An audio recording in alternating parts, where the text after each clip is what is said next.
The danger area for you is when you get into self-care. When you actually try to stop abandoning yourself. Do you see that? Yeah. It tries to pull me back in. Because if I love myself, what does that mean? That means it's good. Which is a problem. To the attachment. Exactly. Because wait a minute, I'm about to pursue success. I'm about to pursue my authenticity. I'm loving myself. I'm making my life and my priority, like you said, travel, a bigger life. All of a sudden it's important to me, and you start pursuing that with your own personal interest. And boom, as soon as you hit that, that's the cycle. That's the shame and denial piece. And so the red flag area for you is right there. Now, what are your defense mechanisms, or really attack mechanisms and justifications you use to get sexual and get nice? Like right there. That's the crux of it. Okay, so that would be, I need a stress release. It's better. Well, I don't want anyone else right now. I don't have anything, like, I'm not interested in anything else right now. Yeah. But it's really what I want. Yeah, that's what I want, yeah. It's really what I want. Isn't it funny how you said that? I can handle it. Yeah, that's a good one. Yeah. I can handle it. I used to use that one too. Yeah. I love how you said, I don't want anything else right now. Did you hear that? You didn't say, I don't want anyone. Yeah. Oh, that is like completely using it to fill that void. Wow. Yeah. How did I not catch that? Those voices. That mantra. He's a thing. It's just an addiction. Yeah. It's an attempt to soothe intolerable pain. And so in this moment, it's an unwillingness to sit through and work through that pain and go, okay, I'm done hurting myself.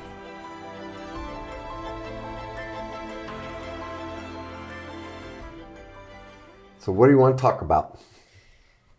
We could talk about a variety of topics. All right.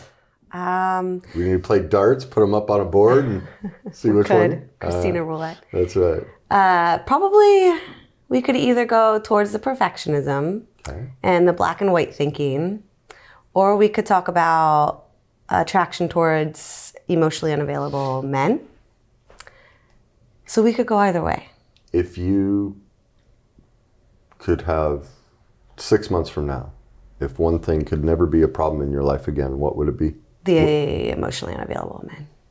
That's what I figured. Yeah. Let's start there. Okay. What's going on?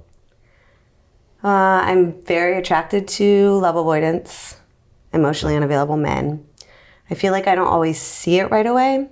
And then I've started to see the red flags faster. And I see why. And I know that it's an addiction, like a cellular addiction at the bottom of it. I just don't know what to do with it. And I feel like I can realize and say no for a certain amount of time, but then I seem to backtrack, and then I'll move forward. And then I backtrack, and then I'll move forward. What does that mean? Give me an example of a recent situation. Or maybe it's just me. For example, I'll make up excuses for them, or I'll see it. And a recent example, let me think. So there's one guy that I keep giving second chances to, and more chances. And I'll make excuses for him, and I'll justify.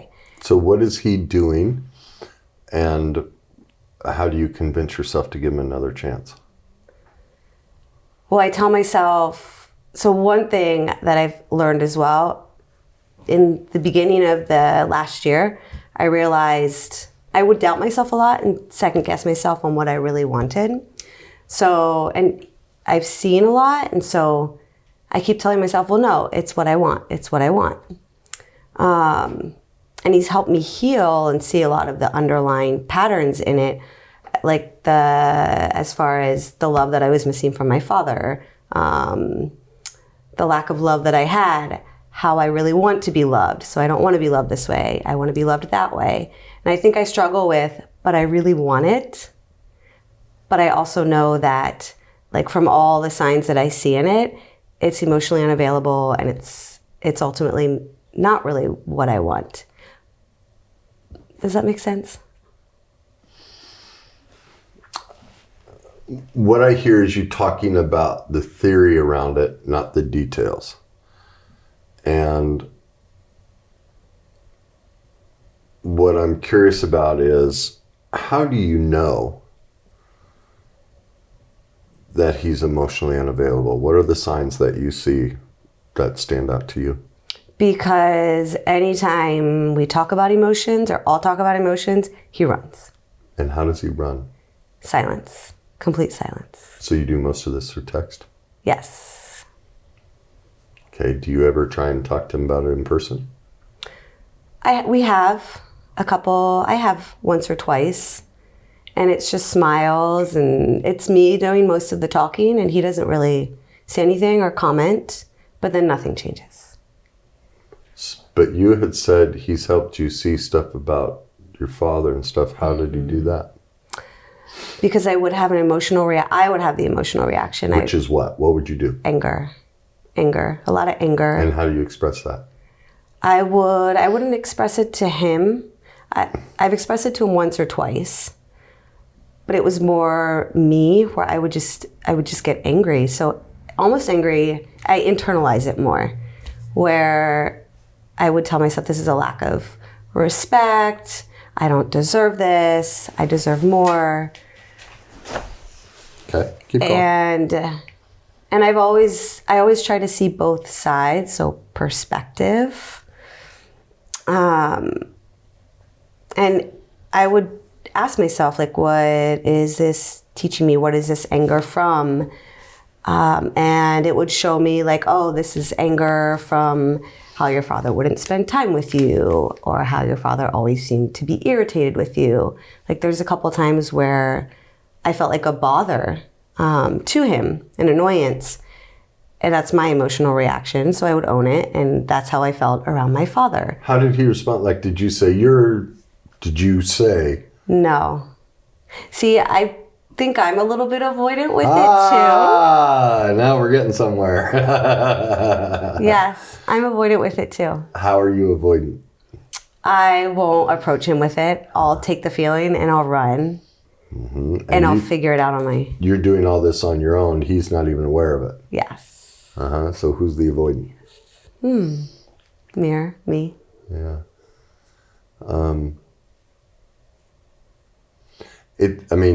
Two avoidants can be attracted to each other. That's possible. That's very common.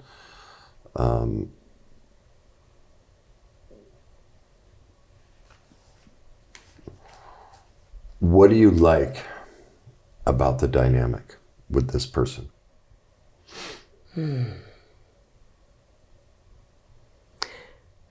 I think, and I'd already mentioned this in the conversation or on the greatness community wall, but one of the payoffs is it's almost like I get to say, I don't care, I'm stronger than that. So that's one of the dynamics. You like the power. Yeah, that's a classic avoidant. The power of it all. How do you get power from this relationship? I also get to stay stuck. So being stuck, tell me more. What do you enjoy so much about being stuck? I don't have to look elsewhere. I don't have to, if I can just sit there and complain and say, well, why can't I get my way? Then I don't have to actually put myself out there and look for another man to date. So I stay stuck that way. I also don't have to shift my emotions around it. I can just keep my emotional state in the same place where it is. I don't feel like I do it for attention because there's really only one person that I talk to about it. Maybe I do. Maybe I do it for attention from her in some way. I think those are the majority of the payoffs. Okay. Who throws their hands up and makes a fit when they don't get their way? Me. No, but not a specific person. But what type of person? A child. A child. When they don't get their way. Mm-hmm. So do you see the power we get from choosing someone who is an avoidant? We get to stay the child. We don't have to be responsible for our life. Mm-hmm. We make everybody else responsible. Mm-hmm. That gives us freedom.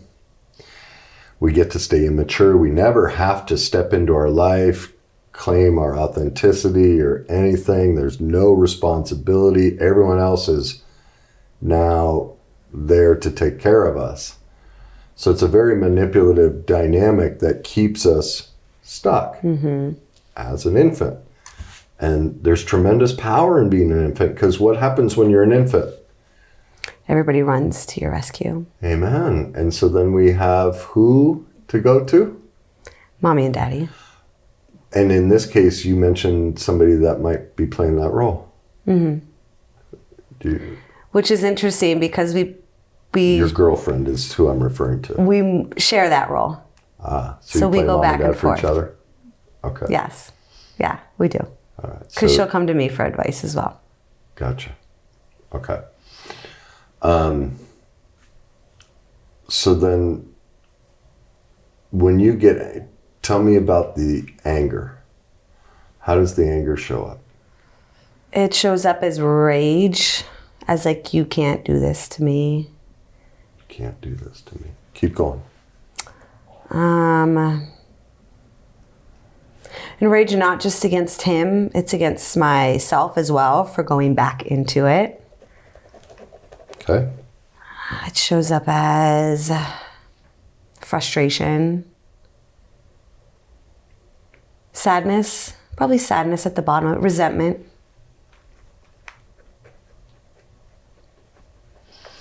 First thing that comes to your mind, whether it was yesterday or 20 years ago, what's your first memory of ever saying you can't do this to me?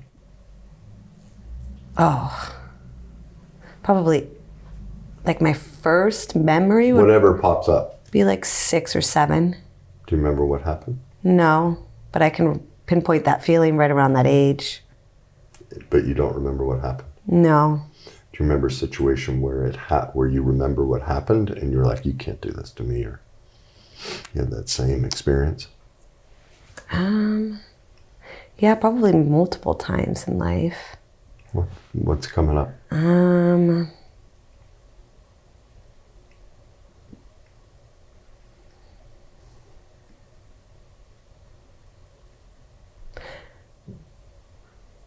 Being grounded. Being grounded, or told I couldn't do things that I wanted to do. Like a memory, very clear memory of running up the stairs to my room and slamming my door. And just having that same feeling. Okay. So if you're being grounded or being told you can't do something, what's that feeling? It's right here. It's rage. Rage. And so anger, remember, is fear. And fear is what? Inadequacy, powerlessness, or helplessness. Rejection. Rejection. Out of those three, which one do you think that feeling? Powerlessness. Amen. Yeah. A lot of powerlessness. And that's the thing about the love avoidant dynamic. When we choose that role, we think we're in power, but we're actually, it's the opposite. We keep making our powerless, because if you think everything, I don't deserve this, you can't do this to me, who doesn't deserve, like, who's doing it to themselves? Mm-hmm. So, and then did you hear how you teach yourself to stay in that? Do you remember how you said you might mention something, but then you do what? I try to see both sides. Okay. Different perspectives.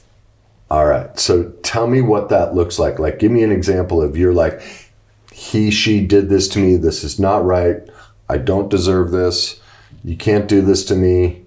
And then an hour, 2 days, 3 days later, you're like, well, maybe. Like, what's that process like? Well, I like to think, I label it as maturity. That I take a mature perspective, and then I'm like, well, people have lives, and people can't just drop at the dime of a hat to do something for me.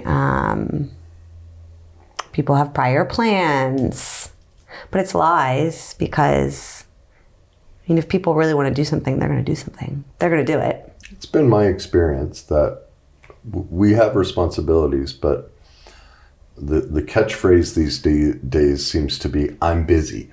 Sorry, I was busy. In my experience, nobody's ever busy. We choose who and where we spend our time with. Now, we have commitments, work, and different things, but when it comes to extracurricular, nobody's ever really busy. I mean, a text message takes less than 8 seconds. Mm-hmm. Yeah, you know, exactly. And I've never done it, but I've always been like, you know what? Let me see your phone. You text anyone in the last 24 hours? You do any social media posts? Let's see like, we're not busy. So we make the time, yeah. We can. So where do you think you learned to justify poor behavior? Because do you see what you're doing? Now, you stand up and try and respect yourself and not treat yourself poorly. Now, I'm sure there are times where you are going to be reactive. We all are, and maybe you're projecting something because of your own needs and wants that aren't true. But let's just throw that away for right now and deal with the times you're actually trying to be available, and the other person is manipulatively avoiding you, because that's really what we're talking about, okay?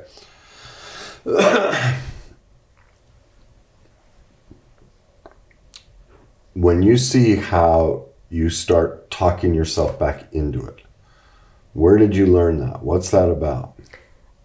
My first answer makes me think that it's about attunement and attachment to my parents, because I had to justify to feel a sense of love. And it's interesting because it's the same shift in emotions that I feel now as an adult when I justify and reason. So give me an example in childhood. So, for example, I remember my mom, she grounded me from the car it was a consequence, but it was like for 2 weeks. And I was very angry, obviously, and I got up to my room.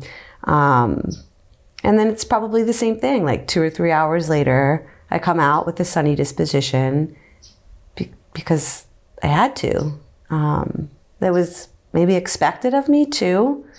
Like, go calm down in your room and make, like, yeah, my mom always expected us to say sorry.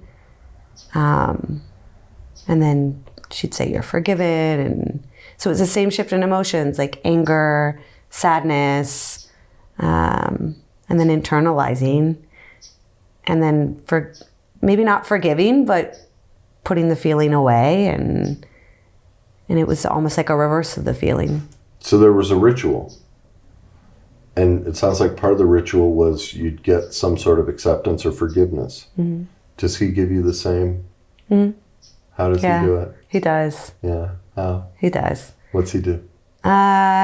Typically if I will reach out and say, okay, I see this or that, then it's almost like a feeling of connection, like a healthy connection. Yeah, that's when it feels real. And then do you get sexual? Do you guys meet up? Not always. What's the primary way? Like, what needs are getting met by this relationship? Is it purely physical? Is it purely intellectual, emotional, all three? Like, Probably sexually for sure. Yeah. Emotionally for sure. Love avoidants are lots of fun sexually. It's just the way they are. That's because their major power dynamic is sex. Dangling the carrot. Yeah, that's always that's what I always pick. It works great, but they always pull it away. Unless you conform to a certain behavior, then you get the carrot. So is that So it's how also do you control. earn the carrot? Yeah, it's pure power. It's also control. How do I? What do you have to do? What's earn? the ritual in this relationship that reminds you of the ritual you went through with your mom? I have to be unemotional. I have to be in control of my emotions. I have to not expect, not demand. Basically, I have to be very clear in communication, like very direct. No joking around, no. So that's basically, and it's all on his schedule. Completely. Like I never know. Okay. So then,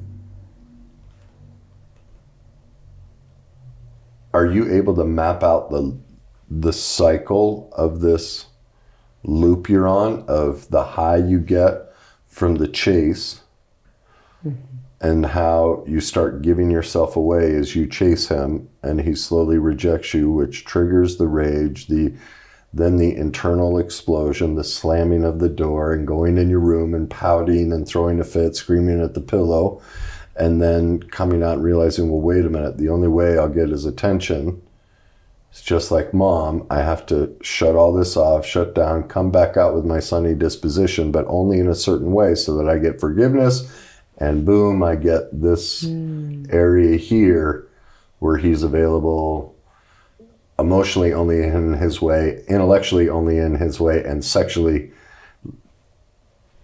and which is similar to mom. Not that there was sex involved with mom, but you get my point of we're going through all this for this little bit. Are you able to map that out? I've never tried. I'd encourage you to look at that and see each step of the way. Because what you're ultimately doing is giving yourself away. Do you see that aspect? Yes, totally. Okay, so where would you like to see you step in on that cycle and go, this is the part, which of that part do you think right is... away. Okay, so... Right at the chase. So tell me, what do you mean right at the chase? Like when you start texting him? When I start even getting that. So I also noticed it tends to hit when I'm anxious, almost like an escape.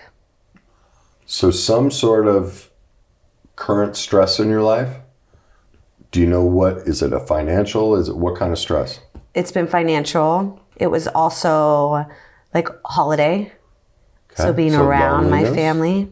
Okay, it was a family trigger. Okay. Yeah. Like I'm going to be around my family. I need an escape.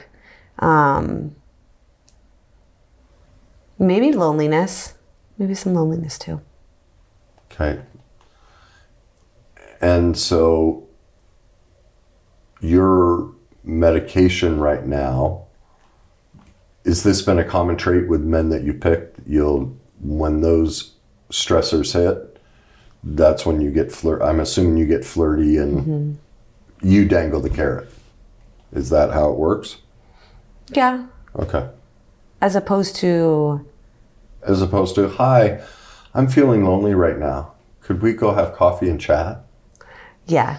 It becomes, hey, look at the new outfit I bought. Salacious pic or, something like that. Not anymore. Well, you get my point of, because you dangle it as well. Like, let's flip the table. How are you controlling him? Through what's the route? What's the cycle you take him on? Yeah, dangle or Yeah, it is sexual. It is. I dangle the sexual carrot. Is that how you start? You draw him in? To draw him back, you, not lay out, but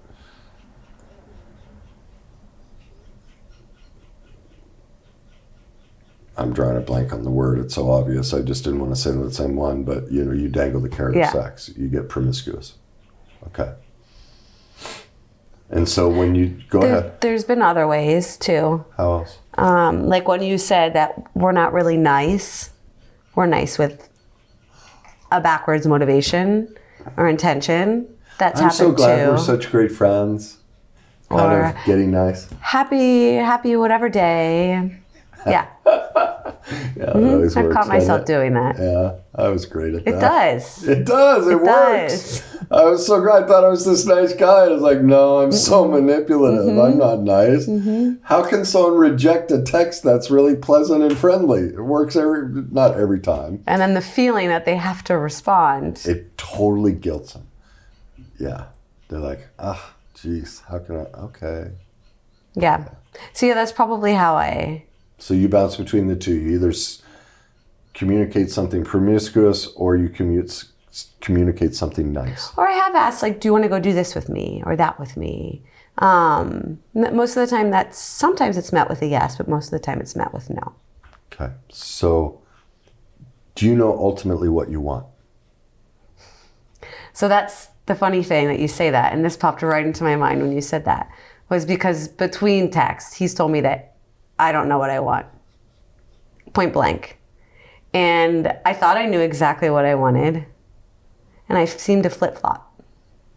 Seem to have like these two sides inside of me that, well, I do want this, but then... When you say I do want this, what does that mean? You mean you do want someone like him? Yes, or even him, like a relationship with him. But then there's also a part of me that says, no, I want this and this, something completely different. Can you be more specific than this and this? I don't know what that means.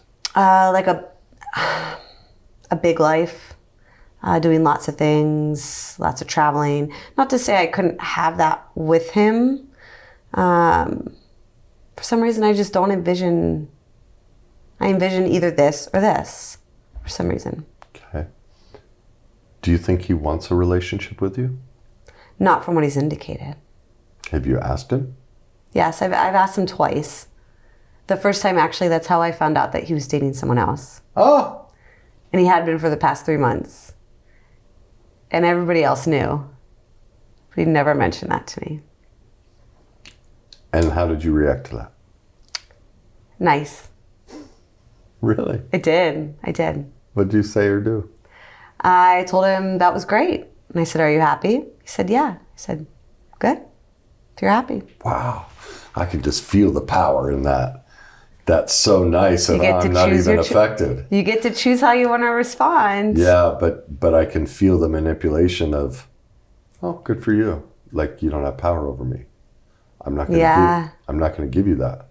So I'm going to congratulate you and support you and go, oh, that's wonderful. I'm glad you're so happy. Yeah, I see that. Yeah. And then the second time, well, I'd gotten angry with him. And I'd gone off on him by text.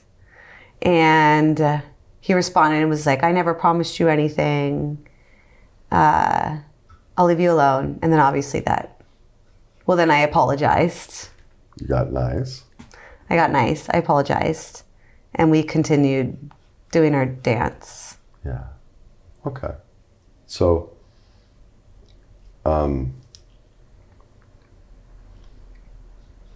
why are you so afraid of commitment? He's told you right from the beginning who he is. I have another relationship. I don't want one with you. From what I'm hearing from you, you know exactly what is expected. No emotion, no joking around. This is purely sexual, but only when I'm in the mood sexually, on my terms. Everything is on my terms. Yes. And that completely, so what I realized, that's controlled, repressed, and dominated. So you mistake a strong, powerful man. I mean, all those sound very strong and powerful. I know exactly what I want, and he's laying it out. And there's truth in that.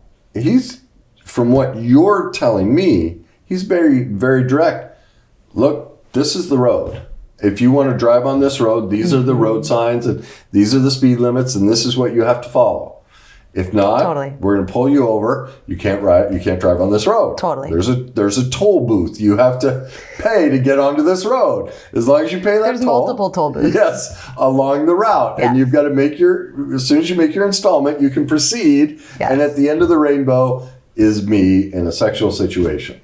And you've been willing to pay those tolls. Every once in a while, in between tolls, you throw fits. But you keep coming back and paying the toll. And so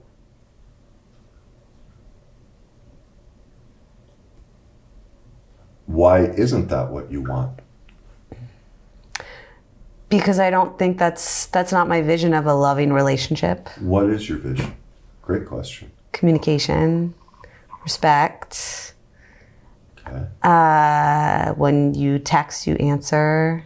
Even if it's just, I can't talk right now, or not right now, but you acknowledge the other person. Appreciation. Doing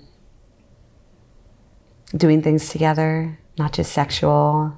Going places, traveling, basically having a life together. Okay. And with him, that's a relationship with him doesn't include any of that. Not as I've seen it, no. Okay. It's just been power struggle after power struggle. Okay. So what I heard you just explain is your needs and wants. Mm-hmm.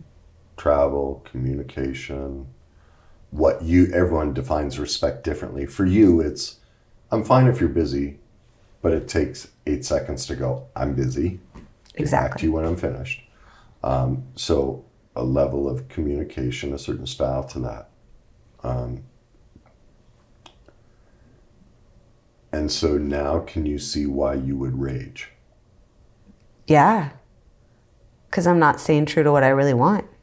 And so that comes back to the inability to say no. Power of no. Yeah, remember that from the book? Mm-hmm. Yeah, and so then I'd look back into childhood and go, okay, where was I not able to say no? So many things. Okay. What stands out to you right now? Everything. I couldn't say no to not going to church. Where I was going, I couldn't say no to people hugging me or touching me if I didn't want them to. Was there abuse in childhood? There was spanking. There was a lot of spanking. Okay. I personally consider that abuse. Yeah, Okay. yeah. I can see that. If you have a job, are you going to allow your boss to pull your pants down and spank you for doing something inappropriate? As an adult, we'd all end up in jail, but yet we can do it to a defenseless child. That doesn't make sense. Well, we're teaching them. Okay, well, I guess you haven't learned the lesson because you're still making mistakes as an adult, so why can't I do it to you at work? Anyway, so Yeah, I've never understood that concept. I was spanked a lot. Yeah. I mean, we had to be at the dinner table at a certain time. What else I couldn't say no to spending time with people that I necessarily didn't want to spend time with. Activities, events. A lot of my life was, you don't have a choice. You're just going to do it this way. Yeah. So what's your fear about choosing your life? Well, maybe it's that link between my parents and I in some weird way. It's usually what it is. For us, we'll back away from pursuing our needs and wants because to do that, that's pursuing our authenticity. Mm-hmm. And when I pursue my authenticity, I put at risk connection and attachment to my parents because I became this to get attachment. I wonder though if it's more self-sabotage at this point, because I feel like I've come to a point where maybe I say it, but I am not really healed from it, or maybe it's just still I hold on to resentment against my parents, still a lot of resentment I need to let go of. And maybe that's why I hold on to that link, because like you said, I might be resentful, I might be angry, but I'm still choosing it, and that gives me the power. Yeah, that's what lack of forgiveness and all of that is it's victim power. But it, again, keeps me the child. Yeah. I'm still attached. I'm still reliving childhood. And so not pursuing it, you'd called it self-sabotage. Well, self-sabotage is the shame piece. That's where self-sabotage is us choosing to victimize ourselves to get power. We want power. And the best way we know how to get power is to be the instigator of our own demise. And the added benefit of that is it keeps, like we already talked about, keeps me irresponsible, keeps me the child. I get to throw fits. I get to stay connected to my parents. And have you done any sort of anger or rage work around childhood and all of that? I'd really consider writing, and I wouldn't mail them.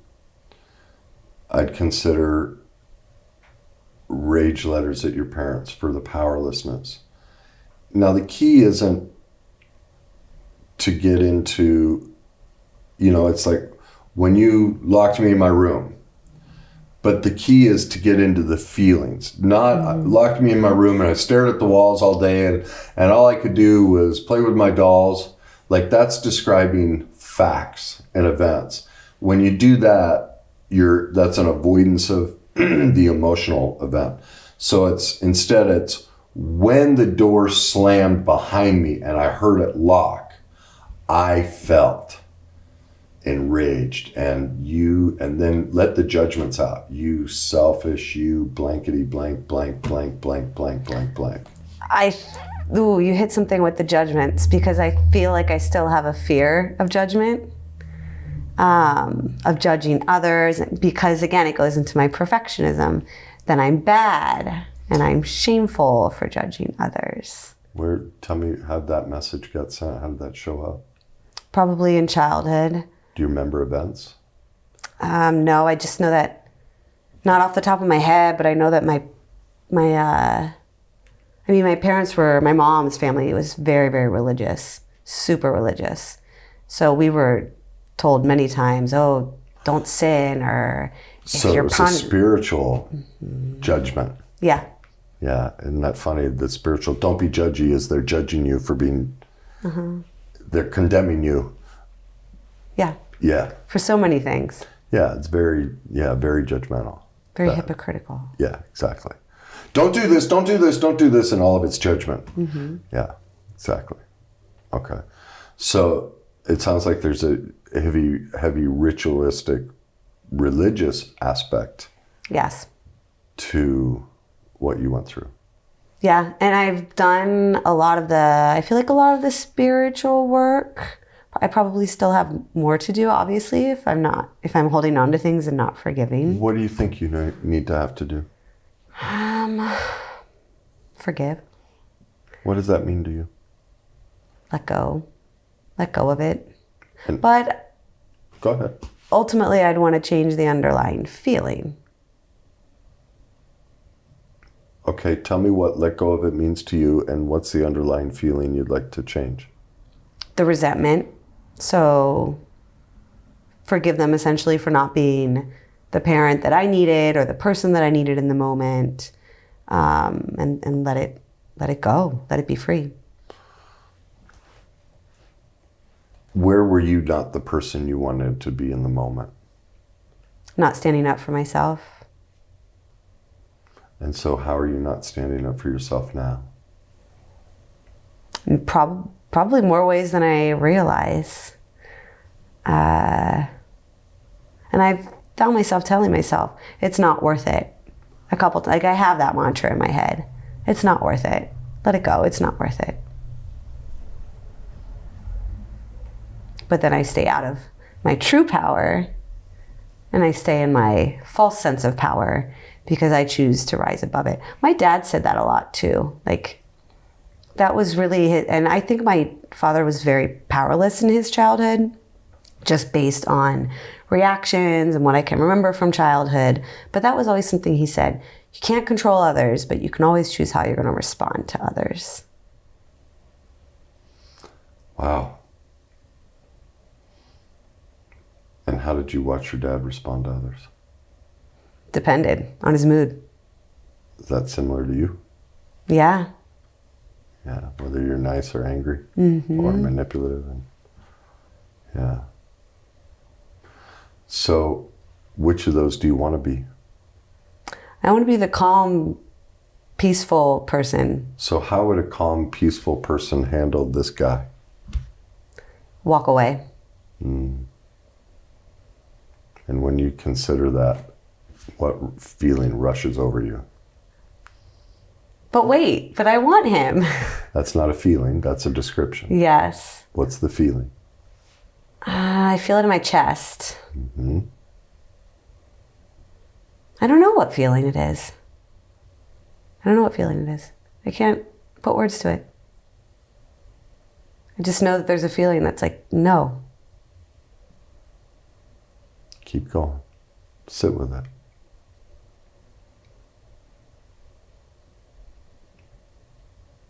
I'm trying to think of the feeling wheel. Fear. Okay. It's fear. And out of the three fears, which is it? Inadequacy. Inadequacy. In what way? Not enough.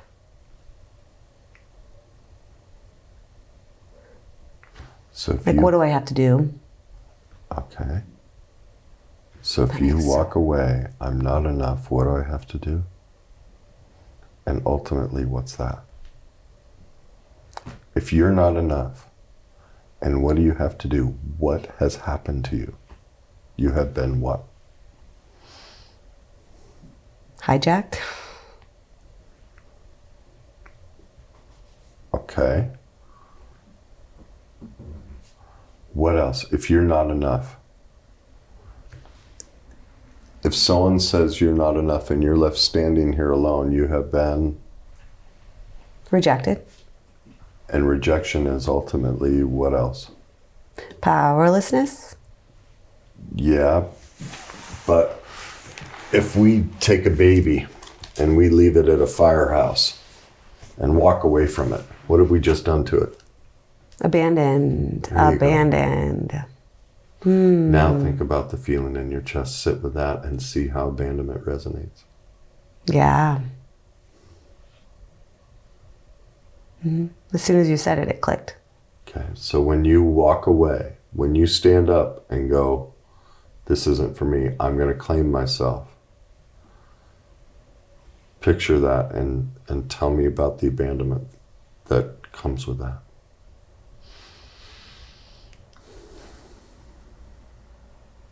It's like I stay strong for... Oh, but it's almost like I have to just shut my feelings off and get to the point where I say, I don't care. I don't care. And the abandonment, when does it hit? Probably after I've calmed down.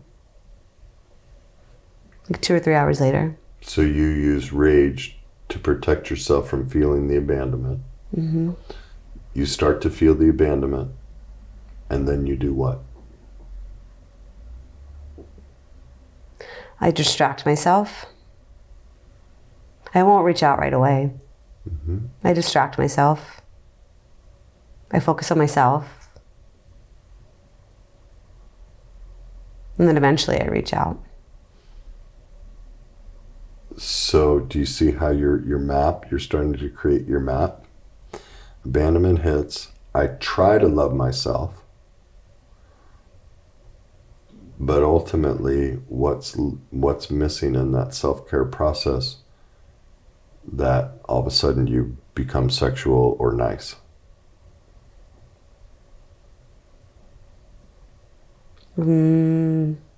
Respecting myself? Yeah, the abandonment is, I mean, you're dead right. Your greatest fear of claiming your own life is abandonment, that I'm not good enough. You said it, I'm not worthy. And so it's a paradox. We think, well, wait a minute, I'm claiming myself, but many people feel that. When I go claim myself, I feel alone and abandoned, and I'd rather be with a piece of you-know-what than be alone. Because when I'm alone, look at all these deep feelings that come up. Well, and then I also know what happens.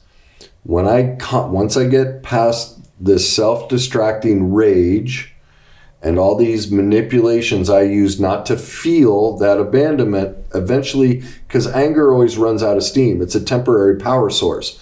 It's like the booster engines on the space shuttle. Eventually, they burn out. And then we're left with this empty abandonment. Well, it's running rage exhausts us. It allows us to feel that abandonment, but then we're depleted, but we're depleted enough that we kind of go, okay, I'm going to love me. So we pursue a little bit of that, but the hole is so deep, and now we're really feeling the abandonment because now we're in it. And so then it's a reach out. No, I need an external source to fill the hole. And so if you look at the whole process you talked about, the red flag area for you is where? Which ones? Well, think of that. You try to walk away. You go into rage. You feel abandonment. All right? You get into self-care. What comes next? That's when you act. That's when you get nice or get sexual. So in this cycle, where is the real danger spot? I don't know. When I get anxious? At which part? Because you said you get a little anxious up here and then you turn it into rage, but you also said you get anxious here during self-care. This one? Mm-hmm. There you go. It's exactly. That one. Yeah, it's that one. Yes. The danger area for you is when you get into self-care. When you actually try to stop abandoning yourself. Do you see that? Yeah. It tries to pull me back in. Because if I love myself, what does that mean? That means it's good. Which is a problem. To the attachment. Exactly. Because wait a minute, I'm about to pursue success. I'm about to pursue my authenticity. I'm loving myself. I'm making my life and my priority, like you said, travel, a bigger life. All of a sudden it's important to me. And you start pursuing that with your own personal interests. And boom, as soon as you hit that, that's the cycle. That's the shame and denial piece. And so the red flag area for you is right there. Now, what are your defense mechanisms, or really attack mechanisms and justifications you use to get sexual and get nice? Like right there. That's the crux of it. Okay, so that would be, I need a stress release. It's better. Well, I don't want anyone else right now. I don't have anything, I'm not interested in anything else right now. Yeah. But it's really what I want. Yeah, that's what I want. Yeah. It's really what I want. Isn't it funny how you said that? I can handle it. Yeah, that's a good one. Yeah. I can handle it. I used to use that one too. Yeah. I love how you said, I don't want anything else right now. Did you hear that? You didn't say, I don't want anyone. Yeah. Oh, that is like completely using it to fill that void. Wow. Yeah. How did I not catch that? Those voices. That mantra. Yeah. He's a thing. Yeah. It's just an addiction. Yeah.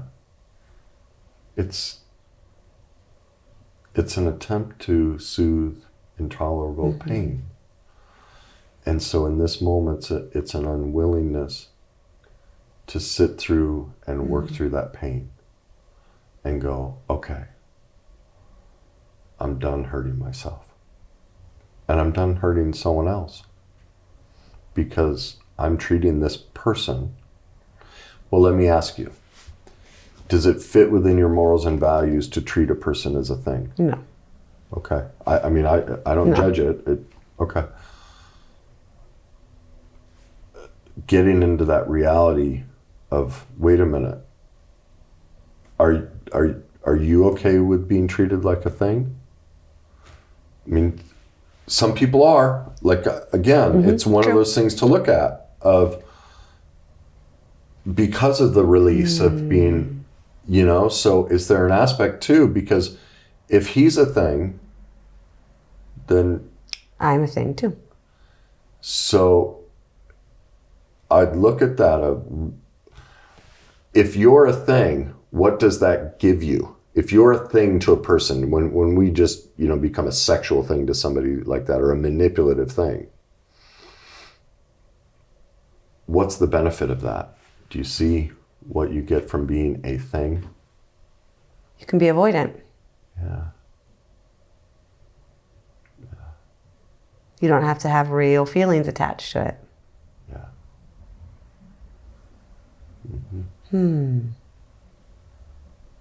So then ultimately, what do you think are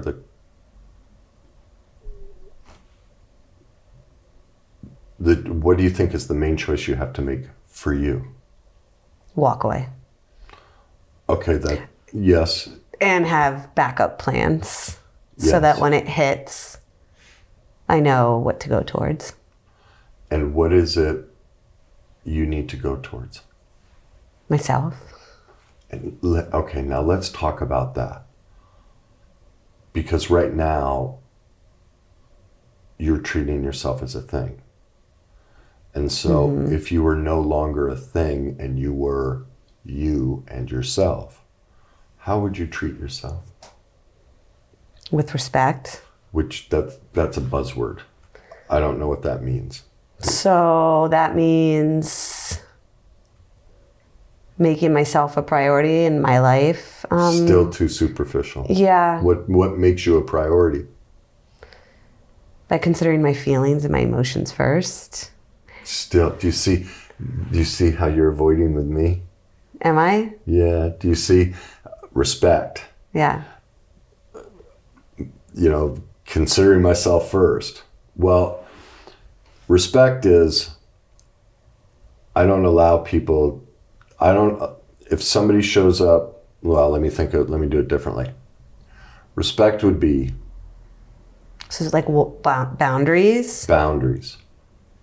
I don't spend time with people who call me names.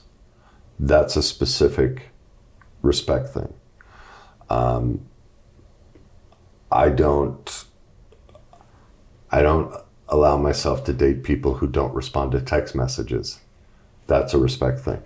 But one of the ways you guard yourself and keep yourself a thing is you use generalities from what you really need and want, so that you can guard the deeper piece of who you really want to be. So try again. How do you know you'd love yourself? What would that be? I don't spend time on people that don't acknowledge me. And so you spend your time doing what? I spend my time with people that want to share and that want to spend time with me and that value me.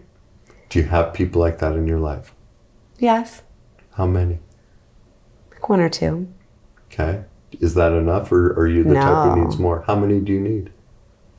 I don't know. I don't want to limit it. I feel like I could get to the point where maybe not a community, but a good Do tribe. you see a dinner table? It's like 10. How Yeah. many? 10 people. 10 or A 15. table of 10 people. So there's a goal.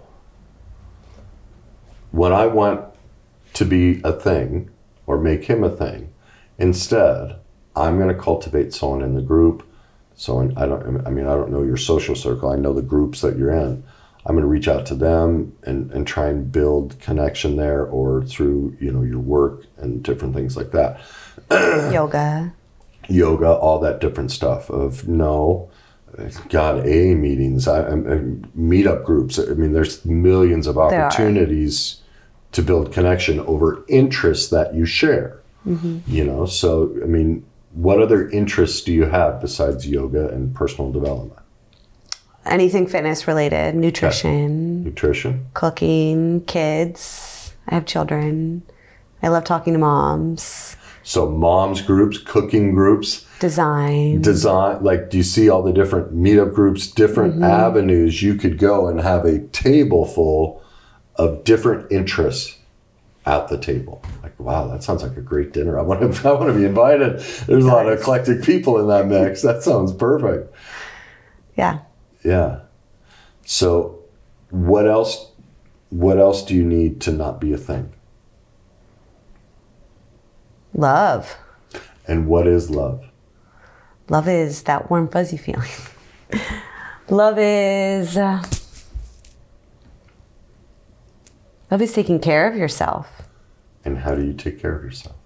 By acknowledging yourself, by... Too superficial. Love is by not ignoring your feelings. Still too superficial. What actions? I'm going to give you some examples of those things, and maybe you'll be able to see it in ways that work for you. Okay. Ways I love myself are clothes. I love to dress well. It just fills my soul. I love to lay by the pool. I love to go for walks. I like jazz clubs, blues clubs, comedy clubs. I like to fly fish. I like to camp. I love coffee in the morning, sunrises, sunsets, painting, yoga, meditation. Like, these are, and did you hear all of those? I don't require anybody else. That's me filling my tank. I go do those things for myself. I do a lot of that already. Okay. I feel like ultimately at the bottom, it might just be loneliness too. There you go. And reaching out maybe it's a fear of the unknown and just going back to what I know because it's easier and it's less scary than going towards trying other things and new things. Because I do a lot of fitness. A lot of my self-care is fitness. Like, I love trying any new fitness studio. I love the beach. I'm starting to travel. I love going to bookstores. I love getting my hair done. I love getting my nails done, pedicures. I love giving myself a facial at home and baths. Cooking, spending time cooking, cleaning my house is an act of self-love for me. So I have a lot of those. And I think I'm just lonely. So you need connection. For love, all the other things, what you're really saying is, I need relationship. Yes. Okay. Do you pursue, I know you have some girlfriends. Do you think right now in your journey you're able to have close male friends, or do you think you'd turn it into sexual? I think I'm getting to the point where I can have close male friends. I actually do have a close male friend. Okay. And I was able to set a boundary with him. Because he wanted to be sexual? Yes. Okay. Yeah. So now I think I'm to the point where I can have close male friends. It's always difficult with someone of the opposite sex because usually somebody's there because they want something more. And so is there really closeness, or is it I'm trying to be the nice person to get them to eventually say yes? You know, there can be that underlying dynamic at play. It can happen, but it's rare to have true male-female friendships. Actually, I have another one that I've been really good friends with for 14 years. So, yeah, I have a couple close guy friends too. Okay. All right. So then what I'm hearing primarily, I mean, if you think back to how your dynamic is working, you anxiety, you distract, you go into rage, and you get into abandonment, and at the abandonment spot, that's when the anxiety comes up and you feel loneliness. And so when you get to the bottom and you start feeling that abandonment, the anxiety starts coming up. And that's when you start justifying reconnecting and pursuing a thing. Yes. And so what I'm hearing is this is the red zone, and this is where you need massive. You need a system in place to massively feed your abandonment fears of true, intimate, intellectual, emotional, spiritual connection, and I would guess for a little while at least without the sexual dynamic. And it would make sense to me that if you feed this, this will grow and take over. Does that make sense to you? Mm-hmm. Okay. So then what sort of plan could you put in place to build that intimacy connection to meet that abandonment need? With myself or with others? With others, yeah. Like how are you going to go about meeting your need for connection? Well, I can always reach out to my good friend. But I think I need to start reaching out to other people too. And meeting new people, a new group. A new group. Yeah. I think that's... So I think I need to start going to some meetups. Mm-hmm. Or some events. Yeah. It sounds like the general... It would not shock me that most people you get in touch with here help create the dynamic, because there's a sexual thing, there's something involved that keeps the loop going. Well, also because I realize I've always, in the past, depended on sexual activity for connection. Yeah. And I feel like I've come a long way in that, where I don't need it for connection. I can find other ways to connect to people now and communicate it in a healthy way without going about it in a backwards, manipulative way. Yeah. But yeah, you're correct. Okay. So it's slowly moving. One of the things with love avoidance is because of the intimacy fears. This is another suggestion for you to help mitigate this cycle is find a group of people that are willing to make one phone call, not text message, one phone call every day and share 3 feelings. I feel angry. I went to work today and my boss was late. I feel excited. I drove to work today and because it's a holiday, nobody's on the road. It doesn't matter what it is, but it's a simple 3 feelings. But learning to be vulnerable with your feelings and then also asking the other person no feedback. I just need to be heard. Because in an environment like yours, you couldn't be heard. Oh, I was given feedback all the time, but it was not Exactly. at all what I was thinking or... Yes. Yeah. And so if you could set up a phone tree, 3 to 5 people, and there's some sort of commitment that every day we call somebody on this list. You get a phone list going of, the more people, the better. But you have to at least call one person on that list every day and share 3 feelings. And you guys can negotiate whether leaving a message on a voicemail is okay or if it has to be a discussion. I'll let you decide what works best for you. But that's a great way to mitigate not getting, because once you get in this danger zone, it's pretty tough to stop. Mm-hmm. You're kind of done by then because it's really starting with this rage.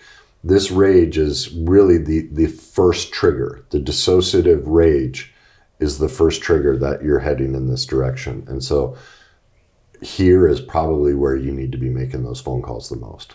Okay. And going, I'm angry, I'm giving myself away, I did it again, whatever it may be, is really learning to express and get vulnerable here with yourself. So how many people do you think you can do? Well, what were you going to say? I was seeing I make myself, I'm learning not to, but I would make myself bad for the anger. as well. So that would keep me in that shame, denial, because then I would go isolate myself, but then it just keeps me. Mm-hmm.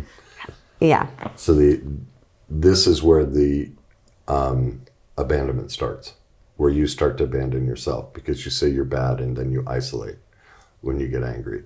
And so then once it loses its fuel, now you're down here at the bottom completely depleted. You're just empty and alone. You try to do some self-care, but man, it's been so long with all that alone time and emptiness and abandonment. Now you're in touch with your feelings and you're feeling, wow, all of this cost me so much. I need anything, not any person. So the first place to start with the connection is up here, so that you don't get in so depleted that you start pursuing things. Because if you think of a lot of your self-care, it's thing-oriented. And then eventually it becomes a person that becomes a thing. And it starts the loop again. Does that make sense? And is that to get my power back up? What do you think it is? Yeah. How Well, does it get you? also, not just power, but connection. Yeah. The only way you know how to connect right now is to turn yourself and the other person into a thing. Shut down.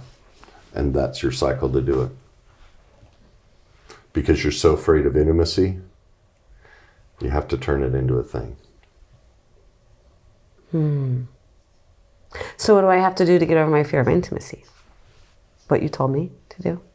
Start it right up here. All through it. All day, every day is learning. Something for you to consider. If it were me and I were in a situation like this, I'd really consider about being celibate for a period of time. Because what I heard you say was generally in the past have used sex while it's better, you use that for connection. Well, that's always going to be your go-to.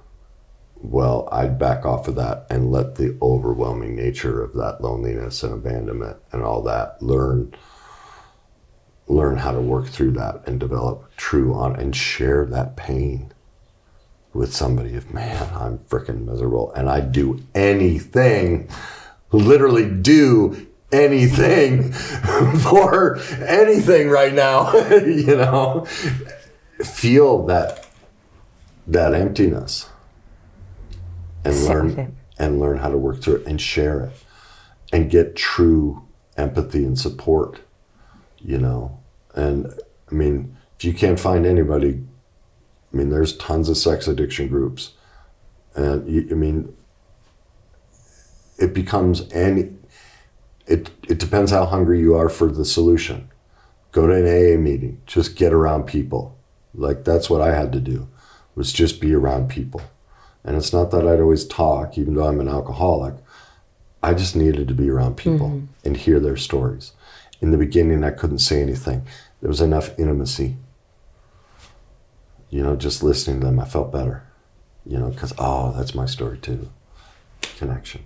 That you're just craving connection, yet you set up a dynamic to make sure it doesn't happen.